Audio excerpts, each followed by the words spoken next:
What the Fed, exactly, what's going on with the Fed, the coronavirus? It's like things are going a little bit silly right now. Here's two things that you need to know. First, Fed dropped the federal funds rate. They did not drop mortgage rates. My phone has not stopped ringing all day today. It did the same thing yesterday.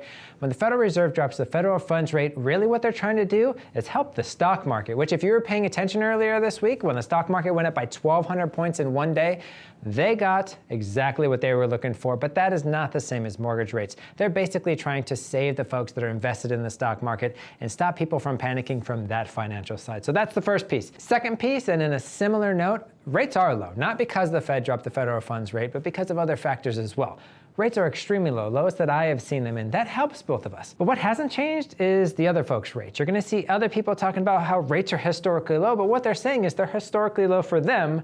That doesn't mean they're as historically low as ours are right now. So if you look back through all of our old rate charts, because remember, every Wednesday, we put our rates, we show where we are, we show where the national average is. You can look back through those things, and then you can talk to those other lenders and see that their historic low rates are the same rates that we had back in September of last year, or January of this year.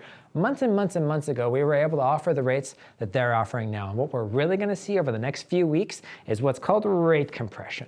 Those banks, the local mortgage banks, they decide that because rates are as low as they are and because that's made them busier, they're actually going to increase their margin of profit on their loans. And so their rates will not go down as low as the market is going to dictate that they should, because they're going to take this time to pull profits out of their business. That doesn't happen over here at Intent Mortgage. So remember that. First off, Federal Reserve didn't drop interest rates. They're dropping on their own. And those other banks, now's the time that they're gonna pull into some extra profit, not us. We're watching out for you, we're watching out for your clients, so give us a call. Let's do more business together in 2020, and I'll talk to you soon.